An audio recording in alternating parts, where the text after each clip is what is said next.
Okay, so today we're going to jump into a really fascinating period in Yeah, American history, absolutely. Reconstruction. Big one. And we're talking about the years right after the Civil War from 1865 Right. to 1877. Yep. And, the country is trying to rebuild, Huge a task. huge task. Yeah.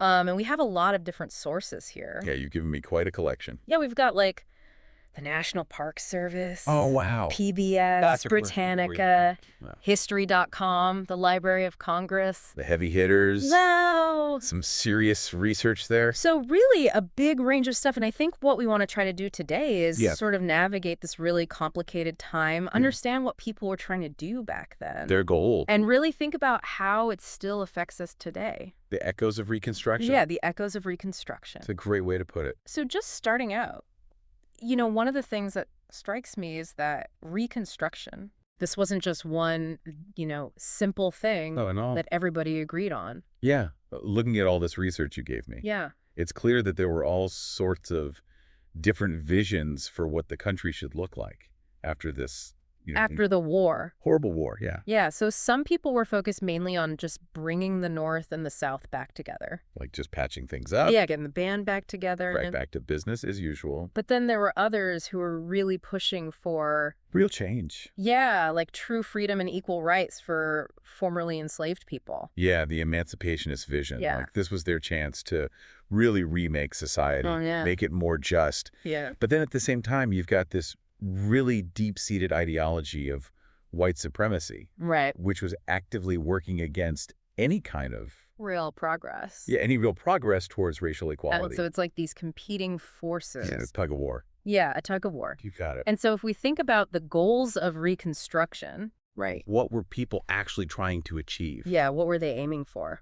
Well, first and foremost, it was bringing those southern states back into the fold. Right, like stitching the country back together. Yeah. After it had been literally torn apart. Right, and that was a huge political challenge, Absolutely. right? Because these states had seceded. Yeah, they had broken away from the Union. Right, and so just figuring out how to reintegrate them was a huge deal. Logistically and politically, Yeah, a massive undertaking. absolutely. And then on top of that, you have this huge humanitarian crisis Oh, yeah, I mean, with 4 million 4 million. formerly enslaved people who are now free. Right, but freedom in name only isn't enough. Right, so how do you actually help them transition to this new life? Right, give them the tools they need to thrive. Yeah, give them the tools. Education, jobs, land. Yeah, economic opportunities, all of that. And protection from violence and discrimination, Absolutely. which, as we'll see, was a major problem. A huge problem. And then, of course, you have the whole South that's just been devastated by the war. I mean, the physical destruction was unbelievable. Right. Cities, farms, infrastructure. The economy was in ruins. Yeah, and so rebuilding all of that, Another massive challenge. another massive challenge. Yeah, and not just rebuilding it the same way it was before, Right. because the old system was built on slavery. Right. So how do you rebuild it in a way that's actually just and equitable? Exactly. You got to create a whole new system. Yeah, and I think for some people, at least, there was this real sense of, Hope. yeah, hope and idealism that this was a chance to create a better society. Yeah, a more just and equitable society for everyone. Yeah, and that's where those different visions we talked about really come into play. Oh, absolutely. Because the desire for a quick reunion Right. sometimes clashed with the push for real civil rights. Yeah, because some people were like, okay, let's just forget about the past and move on. Right, just get back to normal. But others were like, no, we can't just sweep this under the rug. All right, we need to address the root causes of the war Right, like slavery and racism. and make sure those injustices don't happen again. Right. And then you had the economic side of things Yeah. where the need to rebuild the South's economy Yeah. sometimes overshadowed the concerns about fair labor practices. Right, because people needed jobs. Yeah, any kind of work they could get. But if those jobs were exploitative, Right. Then it's not really freedom. it's just a different form of oppression. Exactly. So it's like all these competing priorities and tensions. It was a very messy time, Yeah, a very messy time. full of contradictions. But even amidst all that chaos, yeah, there were some really important achievements. definitely some bright spots. So one of the most basic but crucial things Yeah. is that by 1870, all of those southern states All of them. had been readmitted to the U.S. Back in the Union. Back in the Union. So Yeah. that's a big deal just in terms of restoring, Unity. the country's formal unity. On paper, at least. Right. But it's a starting point. It's a starting point. Yeah. And one of the key mechanisms for achieving this were the Reconstruction Acts of 1867. Yes. Those were game changers. Yeah, so these acts basically laid out the rules for the South's re-entry into the Union. Right. They set the terms. And they divided the South into 5 military districts. Each one run by a military governor. Right, so the Army was really involved in this process. Oh, yeah. They were a major presence. And most importantly, these acts said that Southern states had to create new constitutions. Those are scraps. And these constitutions had to guarantee African-American men the right to vote. That's huge. That's huge. I mean, think about it just a few years earlier. Yeah. These men were enslaved, Considered property and now they have the right to vote. to participate in the political process. It's a radical shift. a radical shift. Yeah. And that's not the only radical shift that was happening. Oh, no, there's more. So in 1866, you have the Civil Rights Act. Another landmark piece of legislation. And this was the first major federal law The first one. designed to protect the civil rights of African Americans. Which is amazing when you think about it. Yeah, because before the Civil War, Yeah. the federal government didn't really get involved in civil rights. Right. That was seen as a state issue. Right. But the Civil Rights Act changes all that. It says that the federal government has a responsibility Yeah. to protect the rights of all citizens. Regardless of race. Exactly. And what's even more remarkable is that this act was passed over a presidential veto. Now that's a power move. Yeah, it shows you how determined Congress was. Yeah, they were serious about protecting black rights. They weren't messing around. Nope. And then, of course, you have the 3 Reconstruction Amendments, Ah, yes, the big 3 the 13th, 14th, and 15th. cornerstones of Reconstruction. So the 13th Amendment, which was ratified in 1865, Okay. officially abolished slavery in the entire United States. Finally. Finally. Right. I mean, it's incredible to think that slavery was still legal Yeah, just a few years before. in parts of this country. Right. It's a stain on our history. Absolutely. But the 13th Amendment wipes that stain clean. At least legally. Right. And then the 14th It's Amendment, more expansive. ratified in 1868, goes even further. Okay, tell me more. So this one grants citizenship to everyone born in the U.S., Everyone. everyone, including African Americans. Explicitly right. Which is important because before this, Yeah, there was a lot of debate about whether black people were truly citizens. right. And the 14th Amendment settles that debate once and for all.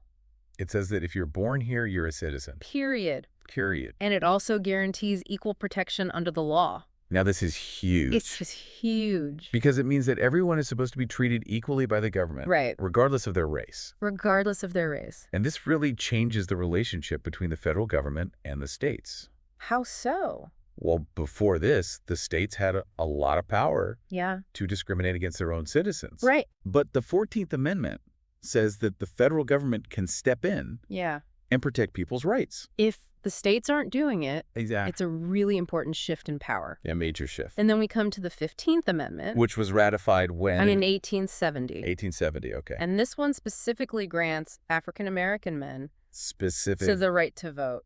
Now, we talked about this a little bit with the Reconstruction Acts, Right. but the 15th Amendment makes it a constitutional right. Nationwide. Nationwide. So no state can deny someone the right to vote Based on race. based on race. That's incredible. It's incredible. I mean, you think about the impact of this. Yeah. Suddenly you have all these black men who were previously denied any political power. Yeah. Now they can vote. They can run for office. They can hold positions of authority. And they did. They absolutely did. And that's one of the most remarkable things about this period. It really is. You see all these black men getting elected to public office at both the state and federal level Some of them had been enslaved, just a few years before. and now they're making laws. It's a stunning transformation. It really is. And it wasn't just limited to politics. Oh, no. So during Reconstruction, you also see the establishment of state-funded public schools Yeah, in the South for the first time. that's huge. It's huge. I mean, education is the And we've got foundation. a just society. Absolutely. And before this, most black people in the South had been denied any kind of formal education. Right. It was illegal to teach slaves to read and write. Right. So this is a major step forward. And it's not just about education. Yeah. It's also about creating a more equitable society. Right, because if everyone have access to education, Yeah. then everyone has a chance to succeed. Exactly. So the public schools were a really big deal. Yeah, they were a game changer. And we can't forget the role of the Union Army during this time. Right, they weren't just sitting around. No, they were very active. So your research highlights that they were really involved in trying to establish a free labor system. Right, because the old system was based on slavery. Right, so they had to figure out how to create a new system where people were paid for their work. A system that was fair and just. Right, and they also played a big role in protecting the rights of African Americans. Especially from violence and intimidation. Yeah, because as we'll see later on, Yeah. there was a lot of violence directed at Black people during this time. A lot of resistance to these changes. Yeah, and the army was often the only thing standing between. Black communities and those who wanted to harm them. Yeah. So they were really They important. played a crucial role. And your research also mentions some really interesting things that were happening in Southern legislatures Oh, yeah. during this time. Yeah, so the sources talk about how these legislatures were actively debating Yeah. all sorts of important issues, Like what? like infrastructure development, Oh. building roads, bridges, railroads. Essential for economic growth. Yeah. Exactly. And they were also debating the rules governing elections. Trying to make them more fair and democratic, Right, and they were redrawing political district lines. which is always a controversial process. Yeah, because how you draw those lines can really affect who gets elected. Absolutely. You can give one party an advantage over another. Right, and so all of this suggests that there was a real effort, Yeah. however messy and contested it might have been, Right. to build a more inclusive democracy in the South. It wasn't perfect, Not at all. but it was a start. Yeah, and you gave me this really interesting example of Beaufort County, South Carolina. Oh, yeah. What do you think about that one? Well, it seems like Beaufort County was kind of a model A model for what? for how Reconstruction could actually work. Okay. So it was one of the first places where formerly enslaved people Yeah. were able to gain their freedom. And exercise their rights? Yeah, and they actually started participating in government. Like holding office. Yeah. Running for office. And making decisions that affected their lives. That's empowerment. Yeah, it's a really powerful example of what's possible. Even if it was short-lived. Right? Because as we know, Yeah. Reconstruction didn't succeed everywhere. No, it didn't, and we'll get to that. Yeah, we'll definitely get to that. But Beaufort County shows us what could have been. The potential of this era. Yeah, the potential. Yeah. And beyond these big political changes. Right. Your research also points to some smaller but still important improvements, Like what? like new laws that were passed to protect basic rights, Right. like the right to own property, Yeah. the right to a fair trial. Essential freedoms. And they also created fair tax systems in some areas. Trying to make things more equitable. Yeah, and they even tried to stimulate economic growth. In the South, which was really struggling after the war. Yeah, so they were trying to rebuild the economy. But in a more just and equitable way. Right, and it's important to remember that all of this was happening in the context of this massive humanitarian crisis. With millions of formerly enslaved people. Who needed help? Food shelter, medical care, education, legal assistance. And that's where the Freedmen's Bureau comes in. Ah, yes, the Freedmen's Bureau. So this was a federal agency Created in 1865. specifically to help formerly enslaved people transition to freedom. A massive undertaking. Yeah, and they did some really incredible work. Like what? Well, they provided food, clothing, and medical care. To those in need. They helped people find jobs. And negotiate labor contracts. And most importantly, they helped establish schools. Education was a top priority. Yeah, and they established over 4,000 schools Wow.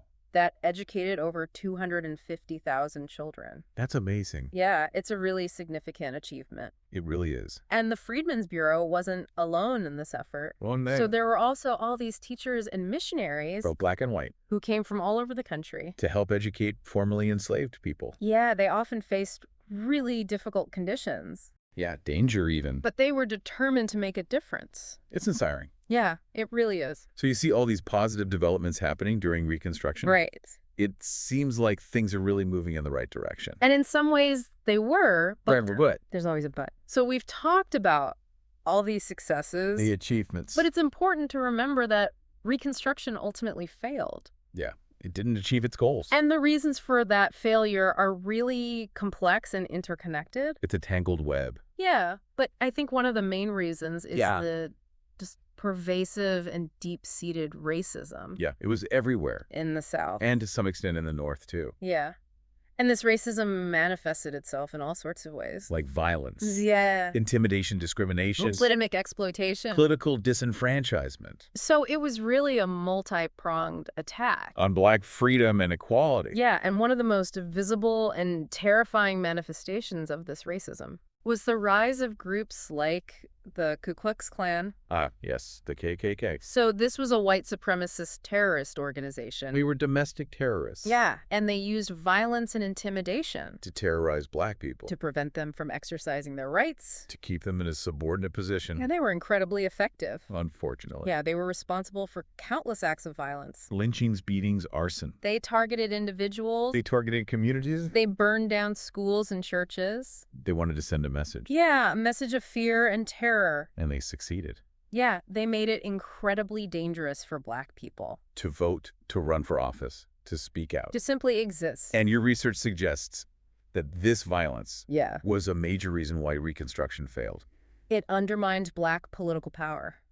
It discouraged Black participation in the political process. It made it really hard for Black communities to rebuild and thrive. Yeah, the KKK and other white supremacist groups, Yeah. they were a huge obstacle to progress. And it wasn't just violence. Right. So Southern states also enacted these laws called Black Codes. Oh, yeah, the Black Codes. And these codes, while they didn't technically bring back slavery, Right, they were designed to restrict the freedoms of African Americans. in every way possible. Yeah, so they limited their ability to travel, To own property. to choose their jobs, It's to not- assemble, to basically live as free citizens. It was a way to reassert white control. Yeah, to keep Black people in a subordinate position. And to exploit your labor. Yeah, and even though these codes were eventually overturned, Right. they really set the stage for the Jim Crow era, Which is even worse. which was a period of segregation and discrimination. It lasted for decades. And so even though you have these amazing legal changes happening during Reconstruction, Like the 13th, 14th, and 15th Amendments, right, the reality on the ground is much more complicated. much more difficult. Yeah, because you still have widespread poverty. Yeah. You still have deep-seated inequality. And you still have rampant discrimination. And the South economy was in ruins, So it was really hard for Black people to get ahead. even with their newfound freedom. And one of the biggest missed opportunities of Reconstruction was the failure to implement land reform. Right, because land is power. Yeah. And if you don't have land, You don't have economic independence. you're dependent on someone else. And so many formerly enslaved people ended up working as sharecroppers. Which is basically just a different form of servitude. Yeah, you're still working for a white landowner. You're still trapped in a cycle of debt. You're still not truly free. And this lack of land reform is a major reason why Black poverty persisted For generations. for generations. Yeah. It was a huge setback. And to make matters worse, Yeah. the federal government's commitment to enforcing these new laws and protecting African Americans, Yeah. it just wasn't strong enough. You didn't have the resources. They didn't have the political will And they didn't have the manpower. because the army had been drastically reduced in size. After the war. So they couldn't be everywhere. You couldn't protect everyone. And so violence and intimidation continued. Unchecked. And the federal government was also hampered by divisions within the Republican Party. Right. The Republicans were the party of Lincoln. Yeah. They were the ones who pushed for emancipation. And for Reconstruction. But they weren't a unified force. Yeah, they had different ideas about how Reconstruction should proceed. Some wanted more radical changes. Some wanted to go slower, Some wanted to compromise with the South. and these divisions made it really hard for them to be effective. Yeah, they couldn't present a united front. And some historians argue that certain federal economic policies Okay. actually hurt the South's recovery, Like what? like high taxes and tariffs. Which made it harder for the South to rebuild its economy, And this created resentment among white Southerners. which undermined support for Reconstruction.